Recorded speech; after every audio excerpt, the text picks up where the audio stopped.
Olá, bem-vindos ao curso de Licenciatura em Química da Univesp. Essa é a disciplina Introdução à Química Quântica. A gente já está na segunda semana. Na primeira semana, vocês tiveram uma discussão dos modelos teóricos propostos, quer dizer, não só teóricos, mas dos modelos atômicos, fundamentados pela teoria atômica. Na aula passada, vocês tiveram então toda essa discussão e foram percebendo ao longo do tempo como os modelos foram sendo substituídos em função de novas descobertas, de novas teorias, de novas propostas. A partir da aula de hoje, da segunda aula, a gente vai discutir também mais alguns aspectos que ajudam a gente a entender como a gente sai então, da mecânica clássica e vai para a mecânica quântica.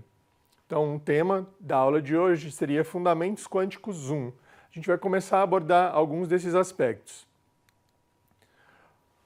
Bom, se imaginava lá, no fim do século XIX, que mais ou menos todos os fenômenos eles estariam descritos, baseados com fundamentos mecânicos ou com fundamentos eletromagnéticos.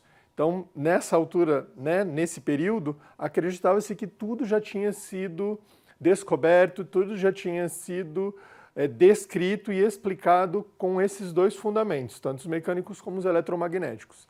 Entretanto, ainda tinha uma questão que estava descoberta, assim, que não tinha explicação para isso, que era a questão de como que um corpo muito aquecido ele emite calor. Então, a quantidade de energia, como é que ela vai ser distribuída pelas diferentes frequências da radiação. Então, todo objeto ele absorve e ele emite a radiação incidente nele. Então, isso vai ser em função não só da frequência, do material, da temperatura. Então, naquela altura lá do final do século XIX, o que se conhecia, ainda que era proposto, na verdade, por uma proposição do Stefan Boltzmann, é que essa radiação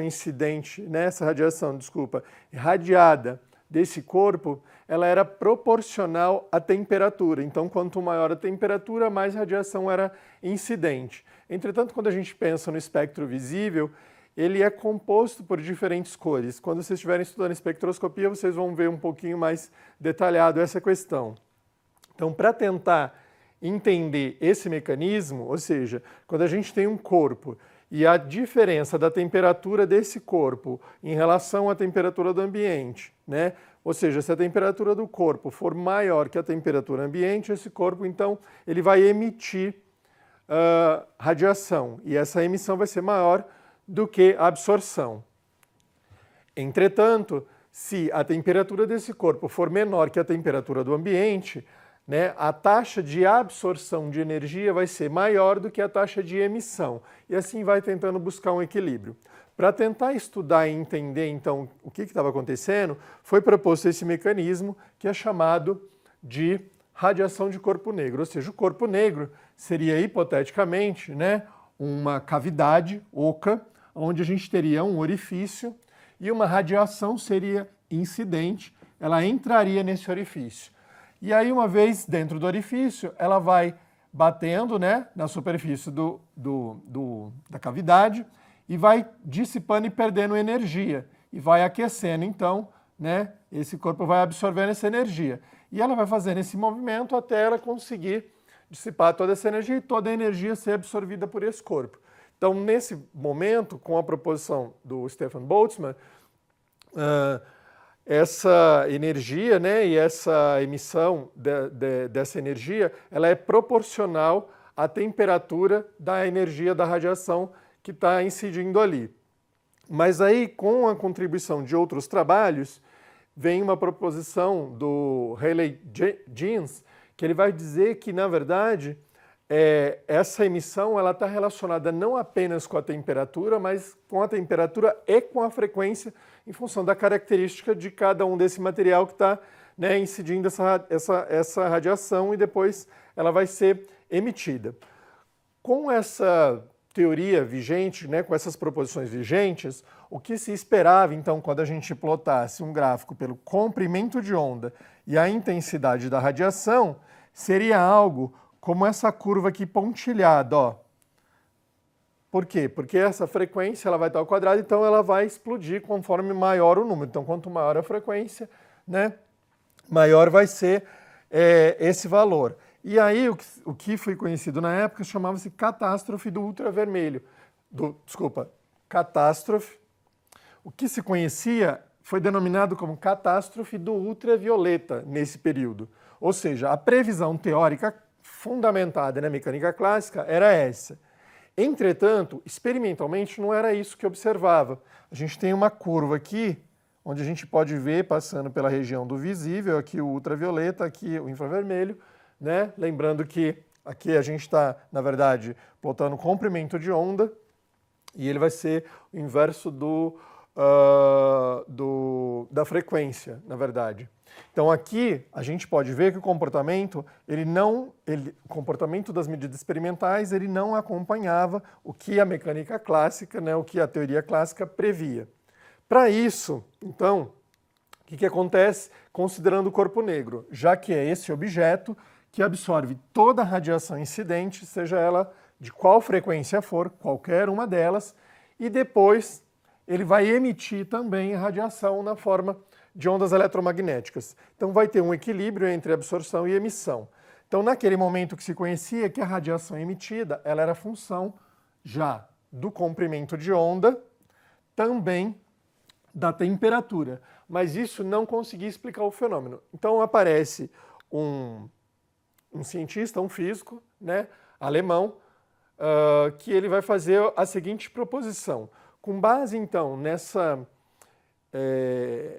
nesse refinamento que o Rayleigh e Jeans propuseram de considerar que essa intensidade ela era proporcional não apenas à temperatura, mas também à temperatura e à frequência, ele vai propor, então, esse alemão que é o Karl Marx Ernst Ludwig Planck, mais conhecido como Max Planck, ele vai propor, então, um valor de energia média que vai ser proporcional à frequência e também a outras variáveis aqui. Mas, fundamentalmente, o que ele está dizendo é que essa energia ela tem uma relação direta com a frequência e ela não pode emitir qualquer valor. Então, baseado na mecânica clássica, a ideia, né, dessa emissão é que ela é contínua. O que o Planck está dizendo é que ela não pode ser contínua. Ela vai ser, na verdade, delimitada ou determinada por algumas quantidades. Em alguns livros vocês vão encontrar o termo de pacotes de energia ou quantidades particularizadas, chamada de quantum, né? Então, só que para poder fazer essa proposição, porque isso daqui era uma proporcionalidade, quando ele vai fazer isso, né, então, que a energia ela vai ser proporcional a essa frequência, para transformar isso em igualdade, o que ele vai fazer é utilizar uma constante, que ela vai ser determinada e proposta por ele, que é a constante de Planck, que tem esse valor, 6,626 vezes 10 a menos 34 joules por segundo. A questão é que o Planck conseguiu responder matematicamente o problema, mas faltava um sentido físico para isso. Ou seja, o que significa essa equação do Planck? Por aproximadamente 10 anos, ele não se convenceu disso. Por quê? Porque isso era um subterfúgio matemático, usando, então, lá a constante e fazendo essa relação direta da energia com a frequência para poder descrever o fenômeno, mas ele também não estava convencido. Eis que vem uma outra contribuição, dada, então, pelo Albert Einstein, quando ele vai estudar o efeito fotoelétrico. Então, a proposição do Planck, a gente chega nessa formulação aqui, E igual a NHNI. Por quê? Proporcional à frequência, o H é a constante de Planck, e esse N seriam valores inteiros, não intermediários, ou valores discretos, valores muito particulares de energia que estão relacionados aos níveis de energia que poderiam ser emitidos, então. Então a gente começa a ter a necessidade de sair da mecânica clássica, pensando, então, nessa emissão contínua, e essa emissão passa, então, a ser quantizada. Isso vem, na verdade, ser confirmado com essa proposição do Einstein, né, que ele vai usar, então, a teoria do que tinha à disposição, e ele vai estudar o chamado efeito fotoelétrico. Qual é a ideia do efeito fotoelétrico? A ideia é que uma radiação vai incidir sobre uma superfície metálica e, dependendo então, da quantidade de energia que essa superfície metálica receber, é possível que um elétron seja ejetado dessa superfície. Então, a proposição dele é que a energia, então, dessa radiação que está incidindo, essa radiação, a luz, ela vai ser composta por fótons. Esses fótons, eles têm a possibilidade de se chocar como partículas. Então, na hora que esse fóton, essa radiação, incide sobre a superfície, o fóton atinge aquele elétron, a energia que ele atinge o elétron, se ela for maior ou igual à energia mínima que esse elétron está ligado, né, ela consegue fazer com que ele seja ejetado. E o excedente de energia vai ser disperso na forma de energia cinética de movimento. Então, veja lá, a energia cinética ela vai ser o quê? A energia incidida, Hν, menos a função trabalho. A ideia da função trabalho é aquela energia mínima que esse material vai precisar, que esse elétron desse material vai precisar, para poder ser arrancado e ser ejetado desse material. Então, aqui a gente tem, né, um gráfico onde a gente tem a energia cinética pela frequência, e aí a gente consegue, então, a partir dessa função matemática, plotar esse gráfico e produzir uma reta. Para um determinado metal, a gente tem essa inclinação. Para um outro metal, ele vai ter uma outra posição. Por quê? Para cada um dos materiais, assim como eles têm o seu comprimento de onda específico, ele vai ter um valor de função trabalho específico. Então, pode ser que uma determinada energia, um determinado metal, sofre o efeito fotoelétrico, mas um outro não. Precisa de um valor maior de energia para sofrer esse efeito fotoelétrico. Então, note que aqui o coeficiente de inclinação dessa reta é exatamente o valor da constante de Planck. Então, note que lá aquela proposição teórica matemática abstrata, né, na verdade, proposta pelo Planck, com a contribuição e o estudo do efeito fotoelétrico proposto pelo Einstein, ele vai conseguir comprovar isso. Então, a gente tem aqui, ó, energia incidente vai ser igual à energia da função trabalho, que é o mínimo, a frequência zero desse material típico para poder ser ejetado, e o excedente sai na forma de energia cinética que você já conhece, meio de mv ao quadrado. Para que vocês possam discutir um pouquinho mais, né, explorar um pouquinho mais essa questão do efeito fotoelétrico, vai estar disponível no AVA para vocês um aplicativo que ele simula esse efeito. Então vocês vão poder, na verdade, olha aqui, alterar, né, o comprimento de onda incidente, vão poder selecionar e mudar o tipo de metal e de material, né, que está à disposição. Nesse caso aqui, no exemplo, foi selecionado o sódio. Então, o que ele faz? Ele substitui o sódio aqui, incide a energia, dependendo do comprimento de onda. Se atingir a função trabalho, vocês vão começar a notar essas representações aqui dos elétrons sendo ejetados nessa direção e sendo captados nesse outro anteparo, e aí gerando corrente, então vocês vão poder observar o valor da voltagem. Então, para cada um desses metais que vocês vão poder testar lá no aplicativo, vocês vão conseguir encontrar qual é a função de onda, ou seja, qual é o comprimento de onda específico que pode causar o efeito fotoelétrico. E aí podem alterar também a intensidade, ou seja, quanto maior ou menor a intensidade, o efeito vai ser mais ou menos intenso. Mas não adianta eu, por exemplo, escolher um valor de comprimento de onda lá no visível, no aproximadamente 700 nanômetros, ali no vermelho, e colocar uma intensidade de 100%, se a função trabalho dele, ou o comprimento característico, está mais ou menos aqui próximo do ultravioleta, abaixo de 200 e pouco, 300, alguma coisa assim. Não vai ser influenciado pela intensidade se eu não atingir a frequência mínima para causar o efeito fotoelétrico. Então dá uma olhadinha nesse aplicativo que está sugerido aí no ambiente virtual de aprendizagem para vocês poderem ir fazendo essa simulação e com isso podem ter um melhor entendimento, variando então para diferentes metais, os diferentes comprimentos de onda para encontrar cada um deles.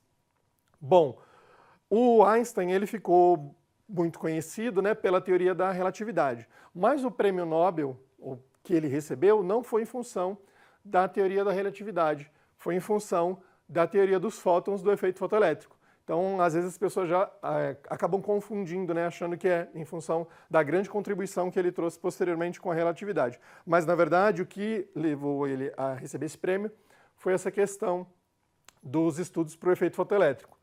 Então, vamos dar uma olhada aqui nessa imagem. Quando esse fóton incide e atinge esse elétron, se atingir a função trabalho, esse elétron ele é ejetado e aquele excedente de energia que ele recebeu, né, ele vai sair com energia cinética de movimento. Mas esse fóton ele vai ser desviado, ele vai ser espalhado. Então essa é uma outra contribuição que é chamada de efeito Compton, que ela vai acontecer no momento da incidência desse fóton, quando ele entra então em contato com o elétron, ele é espalhado com um comprimento de onda, na verdade, maior, porque a energia agora é menor, né? Já que ele transferiu uma quantidade de energia para o elétron que está sendo ejetado. Então, como a energia é menor, o comprimento de onda é maior. Lembrando que elas são inversamente proporcionais. E aqui é quase um quadro de um resumo dessas principais contribuições, né? Que o Planck, teoricamente ou abstratamente, ele propõe lá. A emissão e absorção, ela vai começar a acontecer de forma discreta e não mais contínua. Ele vai começar a questionar a mecânica clássica e vai introduzir a ideia de quantização, então, para a energia. Existem valores discretos e não pode ser qualquer valor. O Einstein vai principalmente fazer essa discussão de que essa radiação ela é constituída de fótons. Então, ela, né, se move como partícula, mas ela se move como onda, mas ela se choca como partícula, e quem se choca são os fótons. E aí ele vai fazer, então, na verdade, experimentalmente demonstrar que a energia ela vai ser igual a hν, ou seja, ela tem uma proporcionalidade com a frequência. Mas o efeito Compton são 3 grandes contribuições nesse momento que acabaram ajudando a influenciar, já que começou-se a questionar a ideia de quantização de energia, começou-se a influenciar a proposição dos modelos atômicos. E fortemente depois o Einstein vem, né, com as outras contribuições dele, e aí a gente tem que passar a pensar em uma outra forma, mas que não mais baseado na mecânica clássica. Mas aí começa então fortemente a necessidade de se repensar e se propor, seria uma mecânica baseada numa teoria quântica. Mas esse assunto a gente vai continuar então nas próximas aulas. Sugestão, dá uma olhada então no aplicativo que foi sugerido para vocês simularem o efeito fotoelétrico e a leitura dos materiais sugeridos para poderem estudar e aprofundar seus conhecimentos. A gente se vê na próxima aula.